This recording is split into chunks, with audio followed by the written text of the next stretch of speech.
2022年世界幸福报告显示，芬兰在2022年以 7.821 分的优异成绩，连续第5年荣登全球最幸福国家的榜首。芬兰人的生活质量令人艳羡，但是在这片美丽的国度里，却有一个难以理解的现象：芬兰的自杀率也相当高。大家好，欢迎来到猫眼观察室，在这里，猫爷收集了天下最新的奇闻趣事，带您进入闻所未闻的奇异世界。点赞、订阅加小铃铛，精彩内容不容错过。2018年3月，156个国家角逐的幸福榜单由联合国发布，芬兰名列前茅，一举夺魁。在这份全球幸福指数报告中，芬兰并非是最富裕的那个国家，也不是社会稳定率最高的那个国家，但为何就会拥有最高的幸福指数呢？幸福这个词不像是国家 GDP、军费开支这类有具体数字体现的项目，幸福更像是空谷幽兰、于无声处见惊雷悄然散发出来的。作为起草全球幸福指数报告的负责人，尼弗博士对芬兰的幸福有这样的解释：芬兰的 GDP 虽然并非是全球最高的那一个，但它实行的是高税收、高福利政策，社会财富的分配十分均匀，贫富差距极小，当然整个社会的幸福感就更为强烈。按照中国的一句古话“人不患寡而患不均”来理解的话，芬兰人的幸福显得是水到渠成。另外，和亚洲穷国不丹被称为幸福国度是靠精神胜利法不同，芬兰人的幸福直接与富足的物质条件挂钩。每一个芬兰人从出生开始就自带 VIP 属性，不仅从小学到高中的学费全免，而且学校还包午饭，甚至学龄前儿童的奶粉、尿不湿，国家都帮忙搞定。只要是未满18周岁的未成年人，每月还能额外领取不低于120欧元的补贴。对于工作了的成年人来说，根据工作年限不同，无论从事什么工作，都可以在正常节假日外享受20到40天的固定年假。如果不幸成为极少数的失业者，国家也会每月发放500欧的失业保障金，相当于近4000元人民币。至于生病，则更不用担心，在公立医院可接受全免费治疗，在私立医院治疗同样可以报销60%左右。而芬兰之所以能够成为这样的高福利社会，主要离不开该国高度发达的经济条件。以电子通信为代表的制造业为芬兰带来了高附加值的经济收入。2021年，芬兰的人均 GDP 就达到了5.4万美元，远高于欧盟3.8万美元的平均水平。除了在物质方面有令人羡慕的高福利制度，在社会文化方面，芬兰更是因为全国上下自带社恐的属性，成为全球社恐患者心目中的圣地。特别是对许多中国新一代年轻人来说，渴望避免的无效社交在芬兰根本不存在，甚至芬兰连社交都不存在。芬兰人社恐到什么地步呢？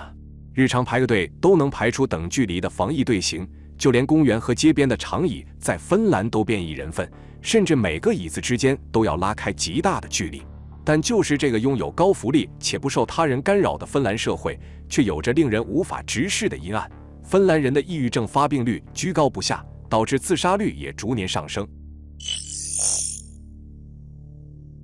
芬兰总是被各种国际机构评选为世界最幸福的国家，但是基于的标准多半都是芬兰如今的高福利生活水准和一些硬性经济指标，很少有将芬兰人不愿外露的心理状况作为参考标准之一的。但是芬兰人自杀率高，和许多人普遍存在不同程度的自杀倾向，也是无法回避的问题。根据2018年的一项统计数据显示，芬兰每10万人中就有13人选择了自杀，这一数据远高于其他西方国家。而这一现象也让许多人都感到费解，毕竟芬兰人不仅没有教育、医疗支出的压力，甚至不上班都能有工资拿。已经这么幸福的芬兰人，为何还会想着去自杀呢？芬兰人抑郁症高发，自杀率逐年攀升，和当地的气候脱不了关系。倘若我们随意地选取一年中的一天，以2019年12月26日为例，芬兰首都赫尔辛基的日出时间是早上9点25分，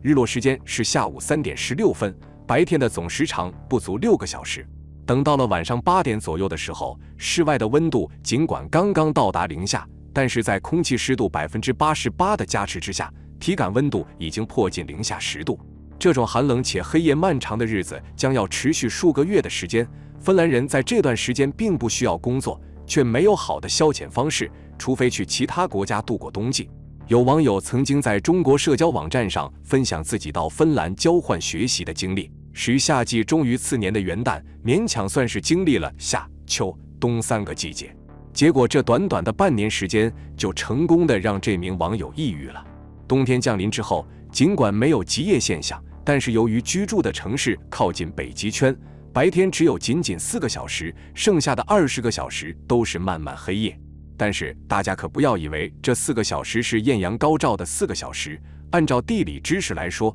北半球冬季的时候，越靠近北极的国家，太阳照射的角度越小，太阳是贴着地面升起，又贴着地面落下，根本没有高悬在天空中的时候。与其说是经历了4个小时的白天，不如说是经历了4个小时的夕阳。纽约大学曾做了一项研究调查，当人们午睡在傍晚时分醒来的时候，会产生巨大的孤独感，感觉自己被全世界所遗弃，感觉自己丧失了一切行动的能力。醒来的人会呆坐在床上，目睹着夕阳一点点的消失，看着黑夜慢慢地侵袭自己的房间，却无可奈何。这种现象并非是个例，而是普遍存在于整个人类群体之中。一方面，夕阳西落，如同电影落幕，家人告别，浓浓的失落感与遗憾会不自觉地涌上心头。另一方面，在深度睡眠之后，人类体内一种叫做皮质醇的激素被迫增多，而按照正常的生理代谢情况来看，体内的皮质醇应该在傍晚时分逐渐降低。这种反常的现象很容易导致人的情绪失常，长此以往甚至会出现精神分裂的症状。经历了短短数个月的留学生都是受不了这种孤寂感，更何况那些一生都生活在芬兰的本地人呢？而且在绝大多数的时候，4个小时的白天甚至都很罕见，往往是被阴云所遮盖。芬兰下雪的日子往往很早，还没有正式进入冬天的时候，薄薄的雪花便将落下。每次到雪天的时候，芬兰就恍若笼罩在地狱中一般，再也没有了白天和黑夜的概念。在这种以黑夜为主导的大环境中，人体内的激素分泌会出现紊乱的状况，食量迅速的衰退，爆痘、精神衰弱、睡眠障碍，这些和抑郁症息息相关的疾病接踵而至，摧残着人的内心。芬兰人很富裕，有的芬兰人会选择去东南亚的泰国或者是新加坡度过这漫长的冬夜，但是有的芬兰人因为家庭的原因或者说是工作的原因，并不能离开，只能忍受着孤寂的长夜。早上9点睁眼，发现天还是漆黑一片，直接当成半夜继续去睡，在一睁眼的时候都已经下午2、3点了，外边的天还是黑的，如此反反复复，一天睡上4、5次都没什么大问题。这番言论听起来或许让人羡慕，但是对于芬兰人来说一点儿也不好笑。说实话，冬夜的芬兰和恐怖片《闪灵》中的景象十分相近，每户人家彼此相隔，冬季大雪封路，只能把自己关在屋子里，所有的社交活动几乎全部暂停。在这种情况下，抑郁不知不觉间就已经发生了，忍受不了寂寞而去自杀的人更是不计其数。一名曾到访过芬兰，自诩是死宅游戏党的网友也对芬兰谈之色变。我每天的状态就是不喜欢联系别人，也很烦别人联系我，但是看到阳光的感觉还是无与伦比的幸福的。而芬兰只有黑夜，无边的黑暗，加上寒冷的天气和雨雪，再加上没有人陪伴，抑郁已是稀疏平常，自杀更不罕见。2023年统计结果显示，芬兰的抑郁症发病率达到了 5.6%，90%的公民患有社交障碍。平日里，有关芬兰人排队间隔颇远的新闻总会引发网友的关注，认为那正是他向往的私密生活。但是这种隐私其实是芬兰人被迫达成的。在无边的黑夜与气候的左右下，芬兰人早就变得不善与人交谈，还要承受抑郁的折磨。是喜是悲，恐怕只有落到每个人身上才知道。好了，本期内容到这里就结束了。如果身在荷兰，你会如何应对漫长黑夜？欢迎在下方留言互动。最后再求一波点赞和订阅。如果你喜欢我的影片，千万别忘了按下小铃铛，这样才不会错过接下来的精彩影片。我们下期节目不见不散。